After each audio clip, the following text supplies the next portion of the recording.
International market میں کبھی ہم نے اس کو ایڈورٹائز ہی نہیں کیا. آپ دیکھیں جس وقت کووڈ آیا تو لوگوں نے جو ہے وہ ٹریول کرنا شروع کیا ان سائڈ پاکستان, اور اچھا خاصا ہمارا ان باؤنڈ ٹورزم جو ہے وہ بڑا, اور لوگوں کو پتہ چلا کہ پاکستان میں تو جی بہت خوبصورت جگہیں ہیں, وہ گلگت میں ہیں, وہ سوات میں ہیں, وہ کے پی میں ہیں, تو بہت بہت خوبصورت جگہیں, لیکس لوگوں نے جو ہے وہ ڈسکور کرنی شروع کی. تو یہی چیزوں کو اگر ہم ڈسکور کر کے انٹرنیشنلی لوگوں تک پریزنٹ کریں تو ہم بہت سارا جو ہے وہ انٹرنیشنل ریونیو جنریٹ کر سکتے ہیں. پھر میں آپ کو کہوں گی کہ جیسے we are based in Punjab, تو ہم یہ دیکھتے ہیں کہ سکھوں کی بہت زیادہ ریلیجیس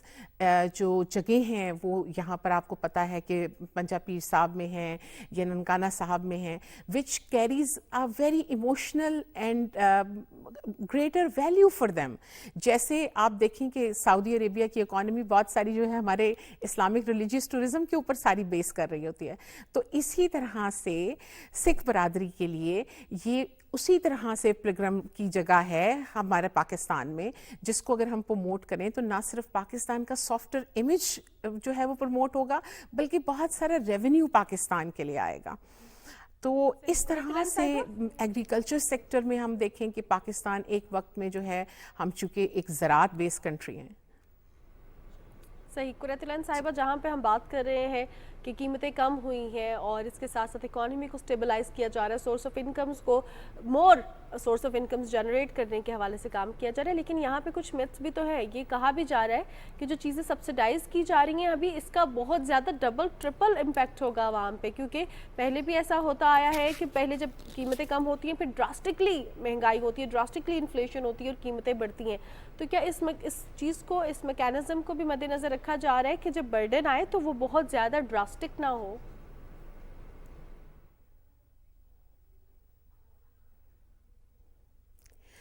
دیکھیے گورنمنٹ بھی اپنی طرف سے بھرپور کوشش میں لگی ہوئی ہے. اسی وجہ سے جو ہے وہ بجٹ سے پہلے جو ہے وہ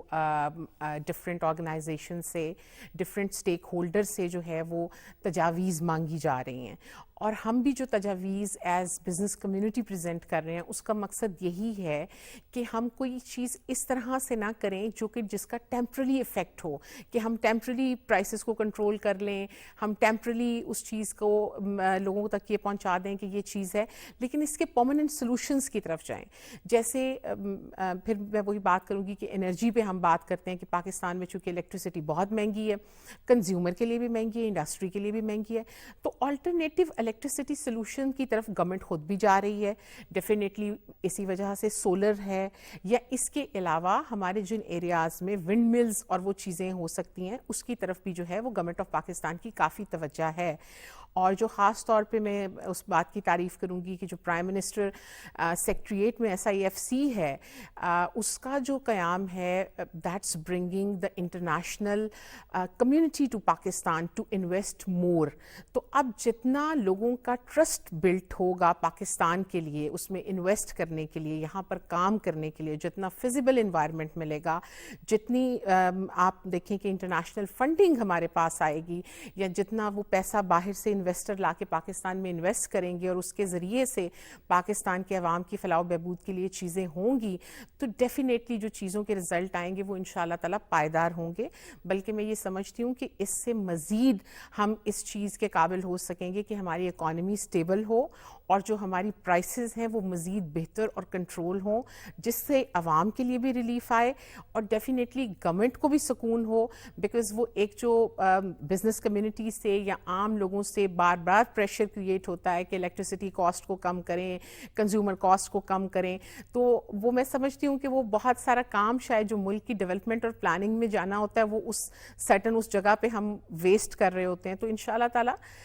by joining hands together and by bringing all the stakeholders, business community, government bodies, policy makers, international investors, inshallah we are moving in a good direction. We are moving in a good direction.